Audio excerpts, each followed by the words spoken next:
habilitan y a través del cual pues muchas y muchos de ustedes se han dado este espacio para poder compartir lo que viene en nuestro segundo curso. Ha sido de verdad un placer el poder trabajar con ustedes, pese a que, bueno, pues la verdad es que se nos dificultó en el primer taller poder coincidir algunos miércoles. Creo que tratamos de reponer a como dio lugar lo que se había comprometido en ese primer taller. Y bueno, pues ahora vamos a dar un segundo taller sobre una de las etapas, creo yo, la etapa más técnica del procedimiento penal acusatorio, la etapa intermedia, porque a la etapa de investigación inicial sabemos perfectamente distinguir lo que es un acto de investigación, lo que es un dato de prueba, sabemos distinguir cómo va a dar inicio, por ejemplo, lo que es una audiencia inicial a través de cualquiera de las formas de conducción del imputado al procedimiento penal, distinguimos entre una formulación de la imputación y entre una vinculación a proceso, pero en la etapa intermedia está justamente el Código Nacional de Procedimientos Penales la divide en dos fases, la fase escrita y la fase oral,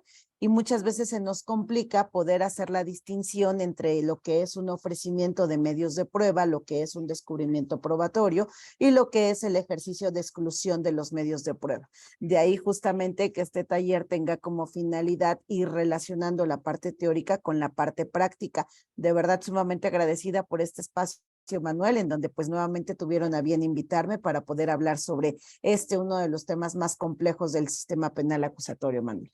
Al contrario, maestra Nancy, me da gusto que nos acompañes, que seas una de nuestras docentes en el liceo académico, porque de por sí eres consentida del público, ¿no? Y como dices, bueno, pues vamos a ver esta etapa intermedia, que como bien lo acabas de referir, es etapa técnica, una etapa muy técnica que contempla el título séptimo del Código Nacional de Procedimientos Penales, que tiene, pues, como bien lo sabemos, precisamente la depuración de los hechos, ¿no? De los medios de prueba, de los hechos, de los medios de prueba también, y ¿qué otra cosa más? El ofrecimiento, admisión y depuración de hechos, medios de prueba.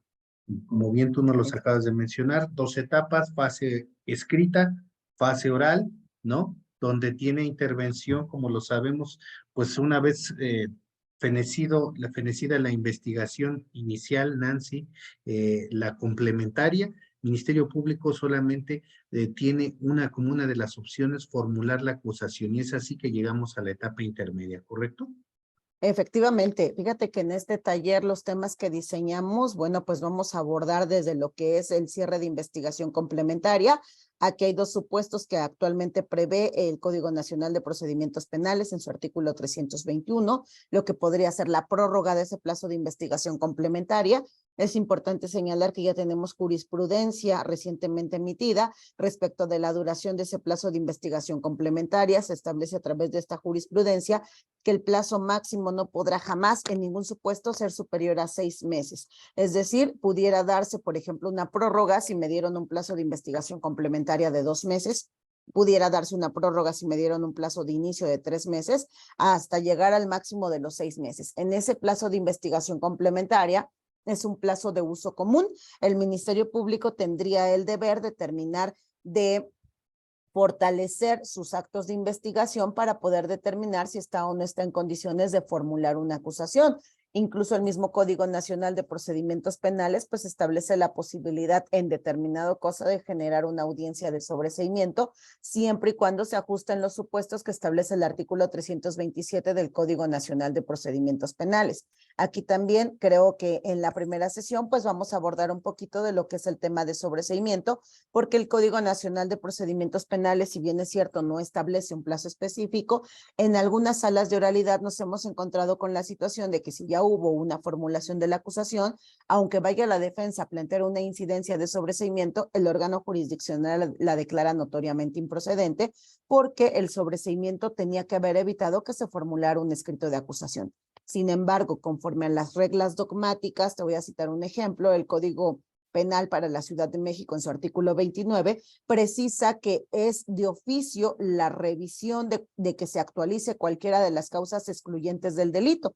Esas causas excluyentes darían origen, según lo dispone el artículo 29 del Código Penal para la Ciudad de México, a que se pudiera decretar en cualquier momento del procedimiento esa causal de sobreseimiento. Sin embargo, insisto, no tenemos criterios uniformes. Los jueces del Estado de Morelos, los jueces del Estado de México, jueces de la Ciudad de México, jueces del Estado de Tlaxcala, de Puebla, y así sucesivamente podemos mencionar cada uno de los estados de la República Mexicana, existen criterios diversos. Pero vamos a ver justamente cómo en todo caso de actualizarse esa situación a través de la labor que se haya realizado durante el plazo de investigación complementaria podría incluso generar alguna causal de sobreseimiento en términos del artículo 327, cómo es que se requiere poder acreditar para ese momento procedimental conforme a los diversos criterios que existen de los tribunales colegiados de circuito, cómo se acreditaría en todo caso esa causal de sobreseimiento, a través de la cual evitaríamos tener que llegar a la celebración de la etapa intermedia. Bien, si no se da esa causal de sobreseimiento, como tú lo indicas, el Ministerio Público tendrá a bien, una vez cerrado el plazo de investigación complementaria dentro de los 15 días siguientes a que este se tenga por cerrado, aquí incluso hablamos de un cierre oficioso, Manuel, si no hubo una prórroga de plazo de investigación complementaria, hablamos de un cierre oficioso. Fíjate que aquí es muy curioso porque, bueno, a inicios del sistema de justicia penal acusatorio se decretaba por el juez fecha y hora para que tuviera verificativo la audiencia de cierre de plazo de investigación complementaria. Y a esa audiencia únicamente acudían las partes intervinientes a verificar que efectivamente para ese momento ya se había dado por satisfecho el plazo que el juez había determinado para efecto de que se tuviera por cerrada la investigación complementaria. En la actualidad estamos tan saturados de carga de trabajo del órgano jurisdiccional que ya no necesitamos que se genere esta audiencia. Ya a partir del momento en el que en la audiencia inicial se vincula proceso, se fija el plazo de cierre de investigación complementaria, incluso en muchos órganos jurisdiccionales estos hacen el cómputo solicitándolo al auxiliar de sala para hacerle el conocimiento a las partes intervinientes que el cierre de investigación complementaria, toda vez que se autorizaron 2 meses, por ejemplo, fenecería para tal día. Entonces ya cada una de las partes intervinientes, Ministerio Público, asesor jurídico, defensa del imputado, ya saben en este supuesto cuál es su responsabilidad. Es un plazo de uso común. Si yo como defensa quiero solicitar algún tipo de acto de investigación para el cual se requiera auxilio por parte del Ministerio Público, puedo hacerlo durante ese plazo de investigación complementaria. Si el MP fuese omiso o negara sin motivación alguna la realización de ese acto de investigación, para eso tengo la herramienta del 258 y puedo acudir con el juez de control a generar una audiencia a través de la cual el juez analice la necesidad de la práctica de ese acto de investigación. Aquí hablamos de 2 temas importantes que tocaremos justamente en la etapa intermedia, Manuel: la idoneidad y la pertinencia del acto de investigación que en su caso se vaya a realizar. Bien sencillo, es necesario porque de acuerdo a la teoría del caso que maneja la defensa, se requiere para poder esclarecer los hechos materia del presente asunto, ¿no? Además, se cumple con un objetivo previsto dentro de la misma Constitución. El procedimiento penal acusatorio tiene como finalidad lograr ese esclarecimiento de los hechos. Entonces, ese plazo, por eso insisto, es de uso común.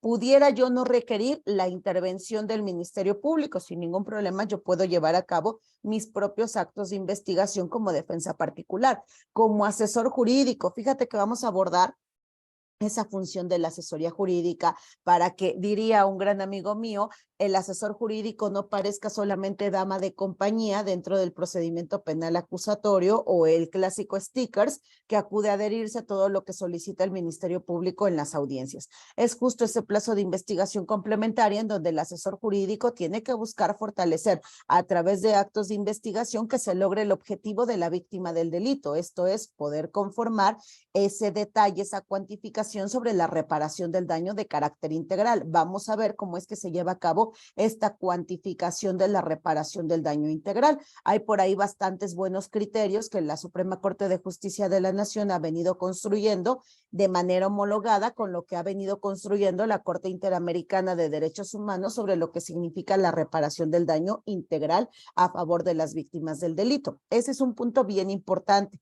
porque muchas veces como asesores jurídicos no sabemos elaborar esa coadyuvancia para dar cumplimiento a lo que dispone el artículo 338 del Código Nacional de Procedimientos Penales y nos esperamos incluso hasta que exista sentencia y el órgano jurisdiccional, Tribunal de Enjuiciamiento en juicio, manifiesta en esa sentencia que se deja salvo el derecho de la víctima para hacerlo valer a través de la incidencia correspondiente en el procedimiento de ejecución penal. Y no es así, es una labor, diría yo, es una obligación del asesor jurídico hacer todo lo necesario para que se logre cuantificar, establecer qué tipo de daño sufrió la víctima y establecer esa cuantificación de la reparación del daño, incluso de ser necesario poder también como asesor jurídico solicitar algún tipo de providencia precautoria a fin de que se salvaguarde ese derecho de la víctima del delito a que en determinado momento se puede ejecutar a favor de ella la reparación del daño si es que la sentencia saliera de carácter condenatorio. Además, Manuel, si me lo permites, hablaremos de lo que significa la reapertura de la investigación complementaria en términos de lo que dispone el artículo 333 del Código Nacional de Procedimientos Penales, que también es una figura que no muchas veces se lleva a cabo dentro de la práctica. Y en muchas de las ocasiones llegamos como nuevos defensores, nosotros sabemos que hablando desde la óptica de la defensa, pues muchas veces el resultado que espera la gente es la libertad inmediata de la persona, pues que se encuentra pues metida en esta controversia en materia penal. Entonces, cuando llegas a la audiencia inicial, se dictó auto de vinculación a proceso y desafortunadamente se impuso alguna medida cautelar restrictiva de la libertad ambulatoria. Y luego entonces corre el plazo de investigación complementaria y el abogado defensor que hasta ese momento llevaba la defensa, pues no tiene esa sensibilidad para comunicarse con la defensa, con la familia, perdón, del imputado al que está asistiendo, la familia empieza a buscar opciones, ¿no? Y entonces de repente ya se consiguieron a otro abogado, pero cuando ya se consiguieron a otro abogado es porque ya el familiar que se encuentra en calidad de imputado ya les habló y les dijo, fíjate que vinieron a notificarme el día de ayer y me dicen que voy a tener una audiencia para tal fecha. Pues efectivamente lo que le notificaron es que ya existe una acusación formal en su contra y que ya hay condiciones para que tenga verificativo la etapa intermedio. Y de repente le avisan al nuevo abogado defensor 3 días antes de que tenga verificativo la audiencia intermedia.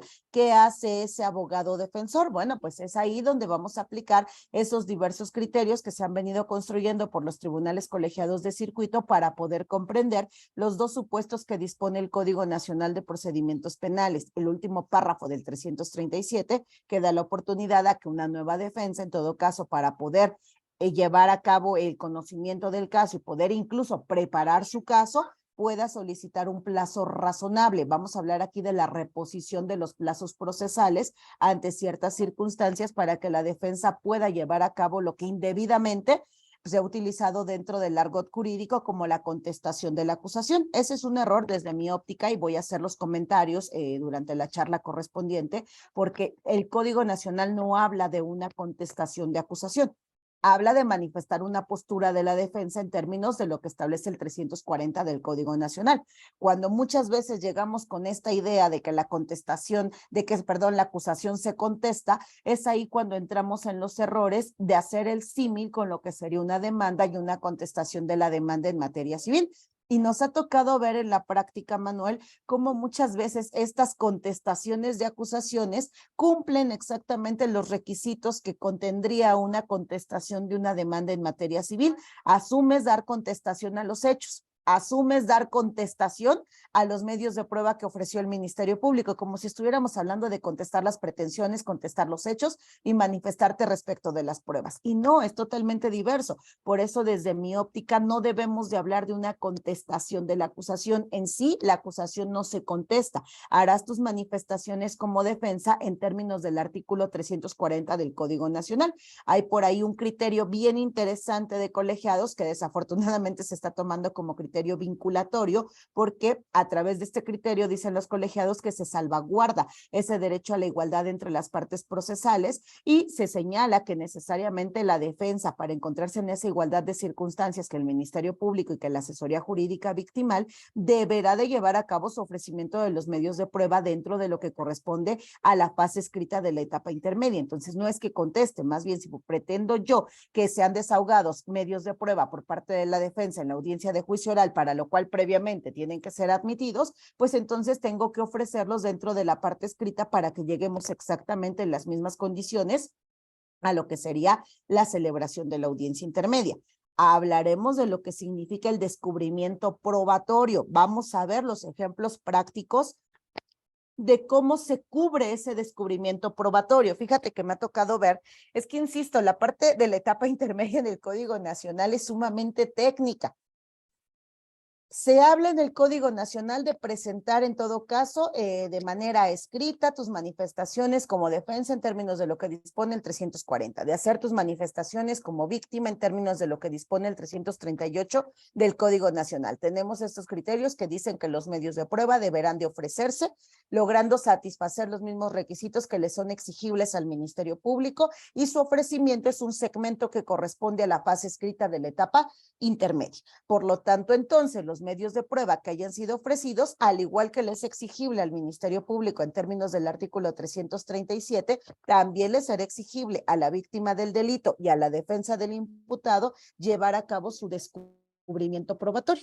En la práctica hemos visto cómo, por ejemplo, presentan esos escritos de descubrimiento probatorio ante la unidad de gestión administrativa. Yo, juez de control, yo no puedo conocer si tú me vas a anexar la entrevista de Juanito, de Pedrito, si me vas a anexar el dictamen pericial en materia de criminalística, mecánica de lesiones. No, porque sería tanto como si yo me estuviera contaminando anticipadamente de lo que en su momento va a ser materia de debate respecto de la exclusión de los medios de prueba. Entonces, habrá un escrito que tengas que dirigir al Ministerio Público, habrá un escrito que tengas que dirigir a la defensa si eres asesor jurídico, un escrito que como defensa tengas que dirigir a la asesoría jurídica, a través del cual estás logrando satisfacer con tu descubrimiento probatorio dentro de los plazos que establece el artículo 338, 337 y 340 del Código Nacional de Procedimientos Penales. Esa pequeña distinción justamente hace esa diferencia entre la labor técnica que se tiene que cubrir dentro de esta etapa intermedia. Luego, entonces, hablaremos de lo que significa establecer los acuerdos probatorios, que esos acuerdos probatorios son justamente lo que tú mencionabas, que es la actividad a través de la cual se logrará depurar los hechos que ya se dan por suficientemente probados para este momento de la etapa intermedia con base en los antecedentes de la investigación. Ojo con los criterios que vamos a revisar de colegiados, porque ahí van a aparecer unos que dicen que estos acuerdos probatorios no se pueden fijar entre las partes intervinientes en el procedimiento penal respecto de circunstancias que trasciendan al fondo del asunto. De manera tal, entonces, que esos acuerdos probatorios me van a servir a establecer a través del dictado del auto de apertura a juicio oral aquellos puntos que ya no va a ser relevante tener que debatir durante la audiencia de juicio, pero también tienen su técnica, cómo es que se va a hacer la manifestación de estos acuerdos probatorios. Y te voy a precisar por qué. Muchas veces cuando llegamos a la audiencia intermedia, previamente se nos realizó el correr traslado, le decimos, de la acusación, en donde viene establecido si en todo caso vamos o no a fijar acuerdos probatorios por parte del Ministerio Público. En ese espacio correspondiente, de acuerdo a los requisitos que establece el artículo 335, el MP señala que no existen acuerdos probatorios que proponer por parte de la Fiscalía. Pero, oh, sorpresa, llegas a la audiencia intermedia y cuando el juez pregunta alguna propuesta de acuerdos probatorios y el MP dice, su señoría, solicito se me permita hacer referencia que, si bien es cierto como parte del artículo de los requisitos establecidos en mi acusación en términos de lo que dispone el artículo 335, para ese momento no se hizo propuesta de acuerdos probatorios, en este momento de la audiencia esta representación social sí considera proponer los siguientes puntos como acuerdos probatorios. Y si en ese momento no lo captó bien la defensa y desafortunadamente dijo, sí, su señoría, no hay ningún inconveniente que se fijen como acuerdos probatorios, van a pasar así a establecerse para efectos del dictado del auto de apertura a juicio oral. Para cuando lleguemos a juicio, el tribunal de enjuiciamiento lo único que va a recibir, le llamo yo radiografía de lo que sucedió durante la etapa intermedia, es el auto de apertura a juicio oral y procederá a darle lectura. En esa lectura les va a ser de su conocimiento a las partes intervinientes que se establecieron como acuerdos probatorios los siguientes. Dado que ya quedaron establecidos como acuerdos probatorios, en este segmento de la audiencia de juicio oral se prescindirá del debate sobre de esos puntos, ¿no? Porque son esas convenciones, esos arreglos ya establecidos entre el Ministerio Público, obviamente, con acuerdo de la asesoría jurídica y la defensa, para efecto de ser temas que ya no van a ser debatidos en consecuencia, no van a necesitar ser probados para cuando lleguemos a la celebración de la audiencia de juicio oral. Por eso es muy importante conocer esa técnica, que sí se puede y que no se puede fijar como acuerdo de tipo probatorio. Y obviamente, Manuel, hablaremos también de lo que es el ejercicio de la exclusión probatoria. ¿Cuáles son los supuestos de exclusión que establece el artículo 346 en sus distintas hipótesis? Aquellos elementos de prueba que resulten ser sobreabundantes, aquellos elementos de prueba que resulten ser impertinentes, aquellos elementos de prueba que resulten recaer sobre hechos notorios o hechos públicos o los que sean de carácter innecesario. Hablaremos de lo que implica los medios de prueba de contenido ilícito y lo que son los medios de prueba de contenido nulo, así como los que son los medios de prueba de contenido ilegal. Estos supuestos que parecen tan sencillos, establecidos en el artículo 346, realmente tienen sus bemoles y es justamente lo que pretendemos hacer de este taller para los que tengan a bien acompañarnos, hacer estos ejercicios prácticos, desde verificar cómo se lleva a cabo un ofrecimiento de medio de prueba, cambiar esa idea de que la acusación se contesta, saber cómo nos vamos a pronunciar si somos asesores jurídicos en términos del artículo 338, saber la labor de un asesor jurídico para poder determinar el tipo de daño que sufrió la víctima y poder cuantificar ese derecho a la reparación del daño integral, poder analizar desde la perspectiva de la defensa en qué consisten las propuestas de los acuerdos probatorios que realizó el Ministerio Público, verificar desde la perspectiva de la asesoría jurídica cuando estos acuerdos probatorios que está señalando el Ministerio Público incluso pudieran trascender a cuestiones de fondo que pudieran afectar directamente ese esclarecimiento de los hechos para cuando lleguemos a la celebración de la audiencia de juicio oral. Vamos a verificar ese ejercicio de exclusión de medios de prueba. Creo yo que hemos escuchado esa frase sacramental y con la cual estoy totalmente de acuerdo, que si tú logras desarrollar una buena etapa intermedia, en consecuencia tienes garantizada la celebración de la audiencia de juicio oral de manera exitosa. Déjame saludar a una mujer que admiro muchísimo. Ya vi a Vero que anda por ahí conectada. Vero, sabes que te admiro muchísimo, eres mi gallo, Vero. Justamente sí, ya la vi que anda por ahí conectada. Ella Déjame sabe, siempre se lo decirte, digo en ahí privado está, y en público es lo mismo. La admiro muchísimo. ahí está, y va a dar ella, Nancy, perdón, que la pusimos en pantalla ahorita a Vero, porque quienes ya vieron nos dio la otra vez medidas cautelares. Entonces, tenemos planeado de este lunes que viene, Vero, ¿te acuerdas qué fecha fijamos? Nos vas a dar mecanismos alternativos de solución de controversias. Y además, Nancy, Vero ya se ha inscrito para tu taller este etapa, ¿verdad, Vero? ¿Qué le voy a enseñar a ella, por Dios? No, no, al contrario, Y cuando maestra yo Nancy. tengo ahí asuntos que me traen loca, es justamente uno de los cerebros que consulto. Exactamente. Entonces, pues me da gusto, por eso digo, ya se hará la publicidad para que esté Vero y por eso la pusimos en pantalla para que no se les olvide, nos va a estar acompañando en evento gratuito hablándonos de mecanismos alternativos de solución de controversias. Pero mira, me parece muy importante todo esto que acabas de mencionar, maestra Nancy, porque tú eres como una ráfaga, ¿sabes? Eres, vamos a decirlo, para muchos y con todo el respeto, a nuestro querido doctor Malagón, que también dispara metralla rapidísimo, tú también disparas metralla rapidísimo, ¿no? Y ya fíjense, ahorita en este tiempo ya nos habló la maestra de lo que va a haber en la clase 1, ¿no? Lo que es el plazo de cierre de investigación.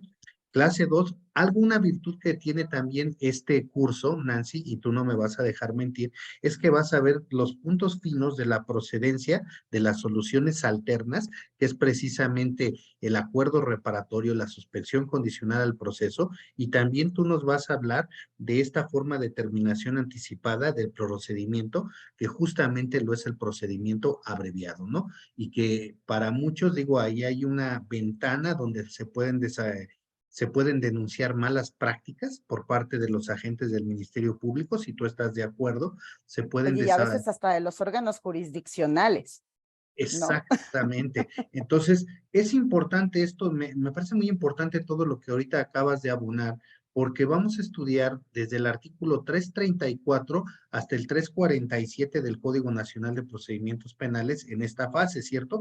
Que será cuando se dicte el auto de apertura a juicio oral. Como ahorita bien tú ya lo mencionaste y quiero entender es el sentido, es tu sentir también.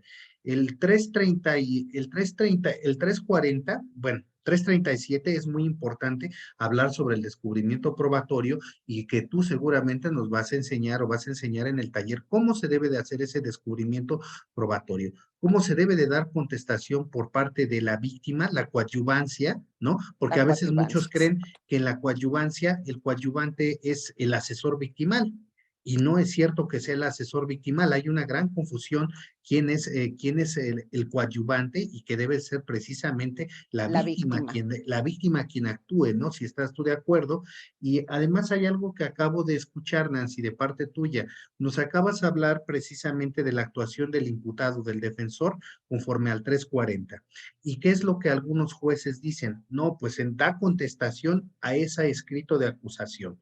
Hay quienes tú nos estás diciendo, no se debe dar contestación al escrito de acusación, ¿no? ¿Por qué? Porque hay quienes dicen que se va a revelar o se hace patente la teoría del caso de la defensa y hay quienes dicen, no, esto es propiamente de la etapa intermedia en la fase oral, ¿cierto? Incluso son criterios disímbolos, lo diría por ahí, nuestro docente, el doctor Gerardo Campos Malagón, comparte esa idea que tú tienes de que no se debe de hacer ese descubrimiento probatorio en términos del 340, ¿no? Y por ahí, pues, de diverso juez al que también estimo, pues, él menciona que sí debe de haber ese descubrimiento probatorio porque debe de ser un juego limpio, pero al final del día, pues, lo importante es capacitarse, ¿no? Saber, me parece, porque en la clase 3, pues, tú vas a hablar. Aquí habla la etapa intermedia, objeto, partes, fase escrita, la fase oral, que se compone de dos partes, y los actos procesales en la fase escrita.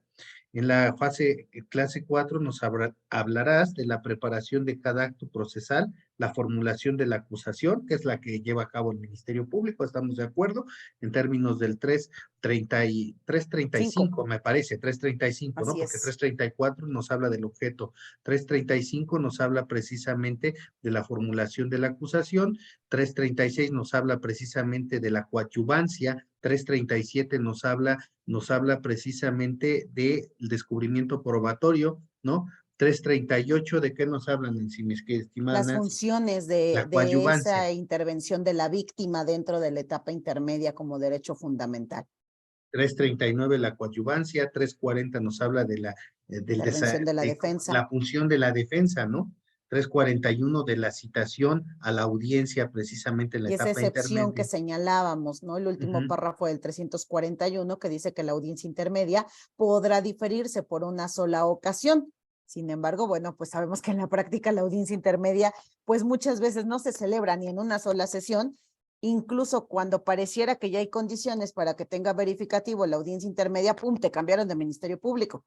¡Pum!, de repente no se llevó a cabo, omitió la unidad de gestión realizar la notificación a la víctima del delito y a la asesoría jurídica, y entonces no tienes ni víctima ni asesor jurídico que hayan sido debidamente notificados y tienes que reponer esa notificación señalando nueva fecha de audiencia intermedia, por ejemplo, ¿no? O que resulta que ya cambiaron al abogado defensor y el que viene dice, pues no voy a tener nueva estrategia, sin embargo no conozco el contenido de la acusación y entonces tengo que ponerme de acuerdo con el imputado. Y de ahí se genera esa posibilidad de que la audiencia intermedia se difiera por una única ocasión. Es ahí, Manuel, donde yo señalaba que vamos a aprovechar el tiempo para hacer esa distinción entre el último párrafo del artículo 337 y el último párrafo del artículo 341, pesos y contrapesos que estos supuestos generarían para la defensa, ya interviniendo específicamente en lo que es la audiencia intermedia del procedimiento penal acusatorio, ¿no? Entonces, esas cuestiones, por eso yo les comentaba que para mí es una etapa maravillosa.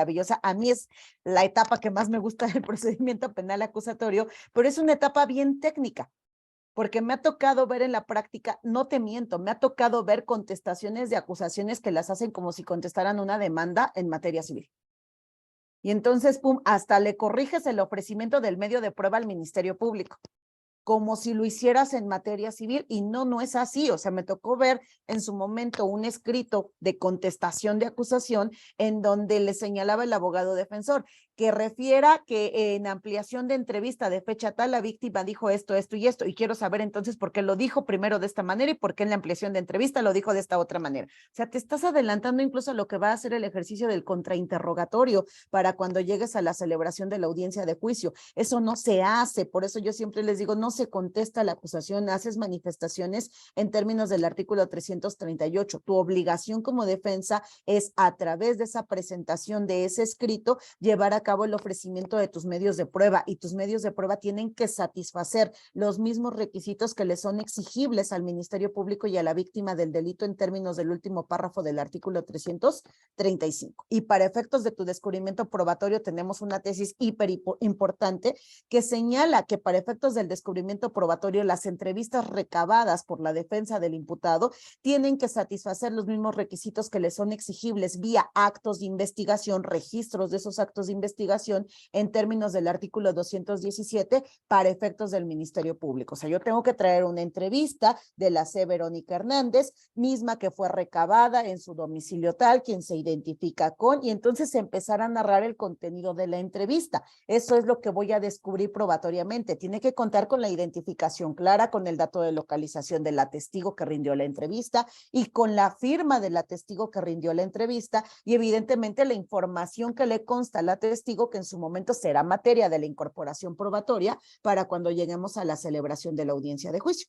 Por eso yo te comentaba que por ahí bien se dice que una buena etapa intermedia desarrollada estratégicamente prácticamente te tiene asegurada una gran parte de lo que va a ser el éxito de una audiencia de juicio. Desafortunadamente, pues en la práctica pasa, lo voy a decir con todas sus letras, pasan muchas chicanerías a las que estamos acostumbrados.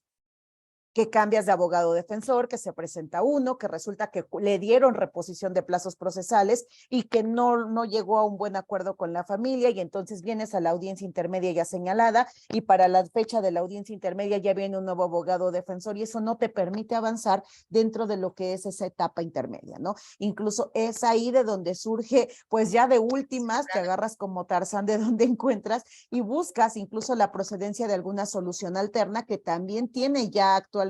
Hace un par de semanas por ahí surgió una jurisprudencia que creo yo para mí significa un retroceso sobre la procedencia de la suspensión condicional del procedimiento penal, en donde se habla que para efectos de la suma de la pena media aritmética, una vez que se ha dictado el auto de vinculación a proceso, debes de considerarlo con las agravantes. Ese criterio creo yo que ya se había venido superando. Sin embargo, en contradicción de criterios surge esta jurisprudencia, y la jurisprudencia dice que tienes que contar. Entonces, creo yo que desde mi perspectiva, justamente parte del tema que va a tocar Vero en su exposición próxima, no se cumple, si tú le pones más y más requisitos que los que establece la ley, entonces no se cumple con generar que las soluciones alternas logren ser esa forma de descongestión del sistema.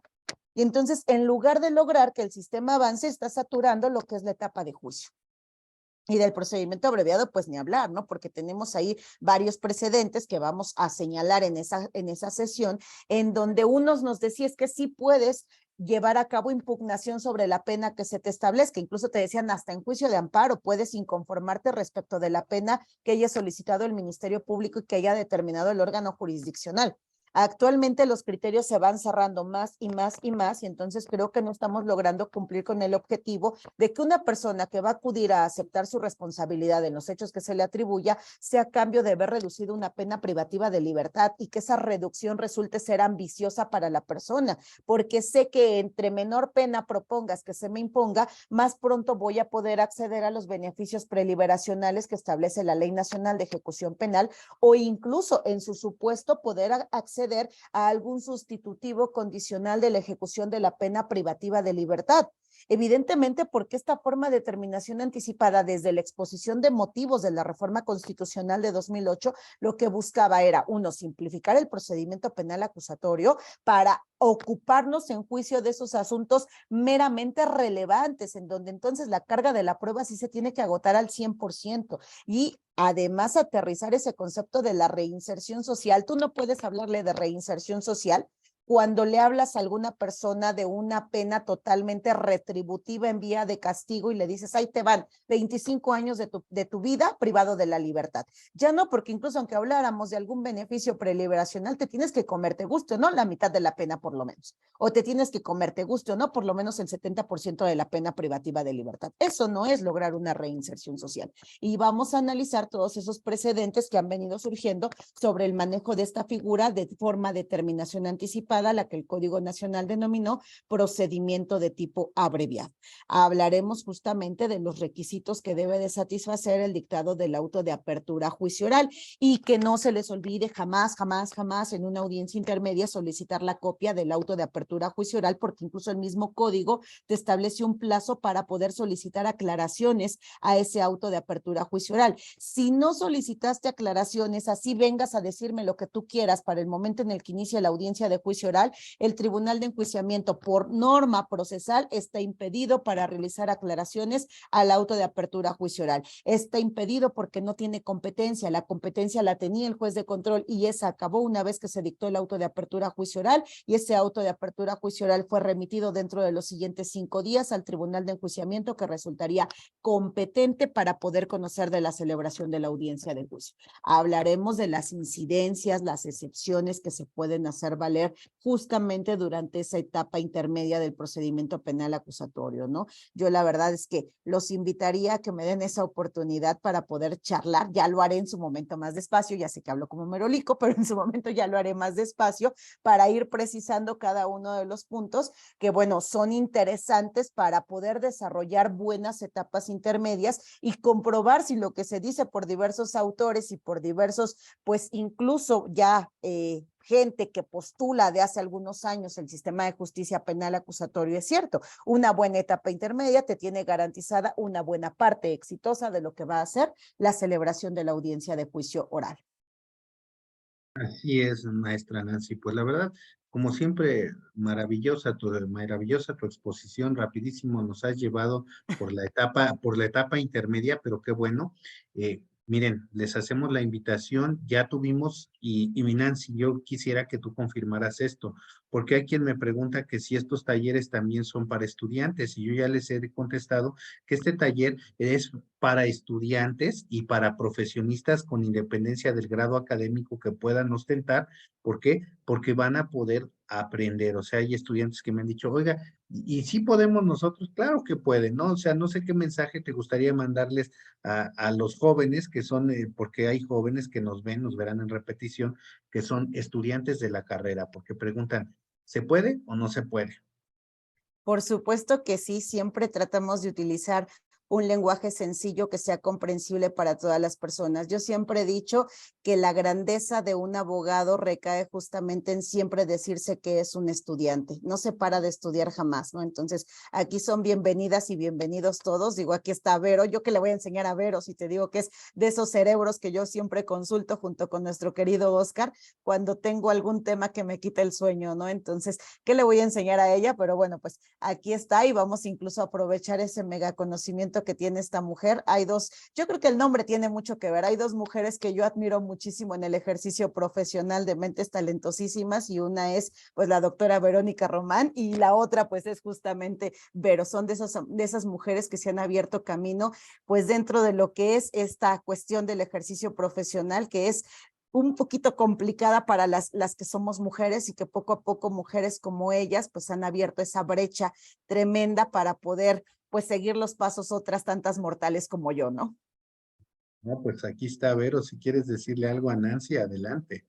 No, maestra Nancy, al contrario, tú sabes que yo te admiro muchísimo, te estoy escuchando y vaya, eres una inspiración para muchas mujeres, para seguir tus pasos, una gran mujer, una gran persona, una gran abogada y ahora pues una gran docente además, ¿no? Que con mucho cariño nos estás transmitiendo todo el conocimiento tan amplio, tan vasto que tienes. Wow, o sea, decir que soy una alumna tuya es para mí un orgullo, y no lo digo exagerando, al contrario. Desafortunadamente no había yo entrado antes a tus clases, a tus pláticas, pero bueno, créeme que voy a ser una fiel seguidora, tu fan number one, ahí estoy, ahí voy a ser yo, ¿eh? Yo Mil tengo mucho gracias, Benito. más que aprender de ti. No, hombre, muchísimas gracias. Aquí aprendemos todos juntos y la verdad es que será un honor, un agasajo el poder coincidir ya a partir de la siguiente semana en nuestra primera charla. Así es, pues miren, ya lo acaba de decir la maestra Nancy, ya las inscripciones ya están abiertas. Muchos que estuvieron en el taller anterior se dieron cuenta de la destreza que tiene la maestra en el manejo de esto. Para seguir en este siguiente taller no es necesario que hayan tomado el uno. Quien quiera tomar el uno, quiera adquirir las videograbaciones anteriores, lo puede hacer, pero ahora vamos a taller de etapa intermedia. Yo le pido a la maestra Nancy, bueno, ustedes saben que ella a veces tiene ocupaciones como litigante, entonces cuando tengamos alguna situación extraordinaria, pues se los haremos saber con tiempo para que si es posible las clases, sé que muchos a veces me dijeron, oiga, pues si no voy a hablar con la maestra Nancy para que se difiera, si no puede un miércoles, Nancy, no sé si estés de acuerdo, pues lo recorramos para el otro porque todos esperarán la clase los días miércoles, ¿no? Sabemos de tus ocupaciones y además te felicitamos por toda la labor y me da un gusto y un orgullo que tú estés aquí con nosotros porque tú eres máster de másters y aunque me lo niegues, por aquí han pasado alumnos, hemos invitado a abogadas destacadas que también pues vienen de la misma formación, la misma madera que tú, pero tú eres la máster de esa rama y lo tengo que reconocer, eres máster en esa rama, y a lo mejor más máster con todo respeto que a aquellos másters de los cuales tú aprendiste mucho. La verdad es que en verdad estamos honrados con tu presencia, que nos sigas acompañando. La publicación ya está fijada en Liceo Académico, tiene una cuota de recuperación de 800 pesos el taller. La verdad es que está baratísimo para todo lo que van a aprender. Hay, y se los comento de una vez, aquí donde está la maestra Nancy.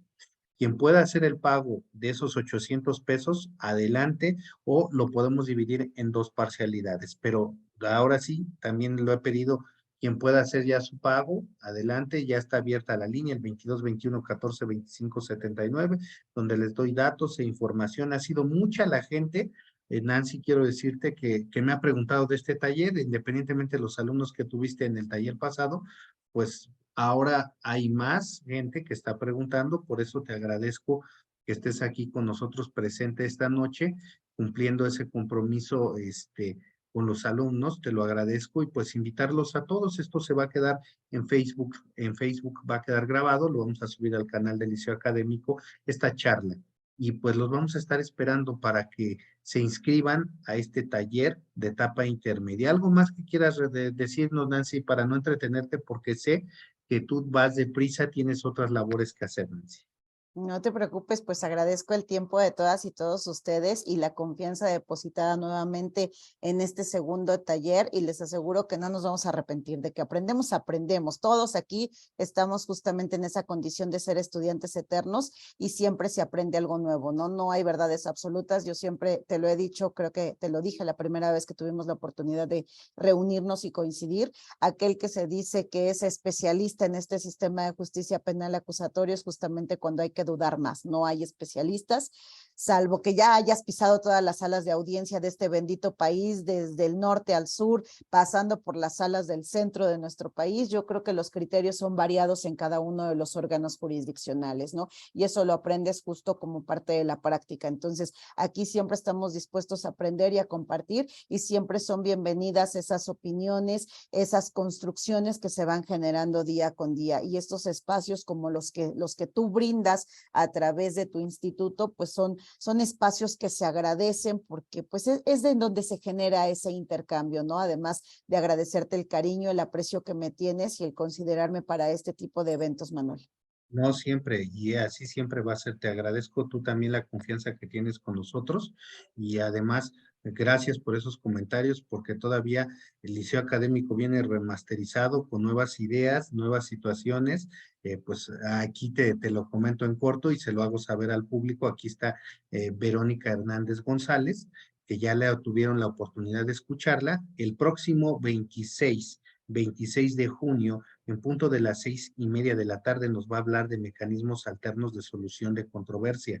También aquí mi querida amiga Nancy Villafán Nos acaba de hablar también del abogado Oscar Vázquez, a quien también le tenemos un gran aprecio, que es alumno del Liceo Académico. Pues a Oscarito también lo vamos, como le dice el doctor Malagón, a Oscarito también lo vamos a invitar, porque él va a venir también aquí a darnos pláticas en Liceo Académico, porque se trata de fortalecer, generar todos juntos la academia. Entonces, a él también lo vamos a invitar, y como yo lo he dicho a cualquier alumno del Liceo Académico, cualquier persona que tenga conocimiento, tenga algo que compartir con los demás, pues son bienvenidos esos conocimientos, Nancy. Y pues te agradezco, como siempre, ya no te detenemos, sé que estás por ahí. Además, les pido un favor, miren, ya en la página está fijado, en la página de la maestra Nancy estaba fijado también, ¿no? Lo del taller.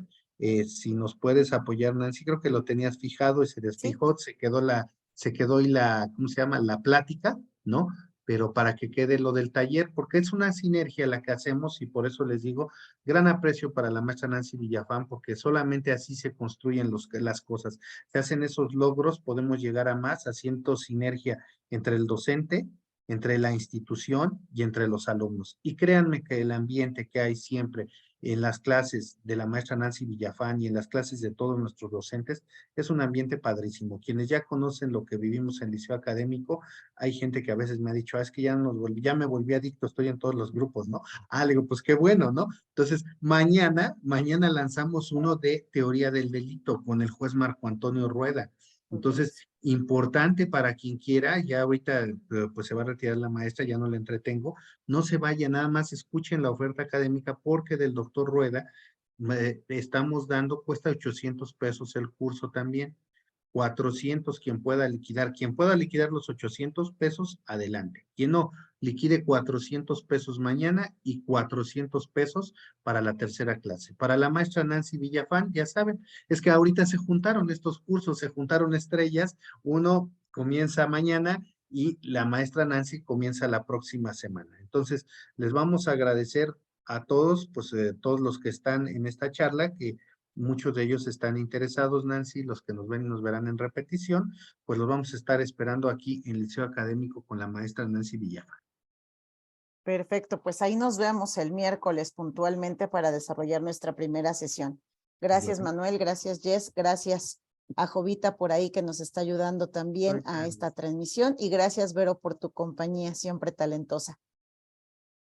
Nadie te está mandando un beso de Berito.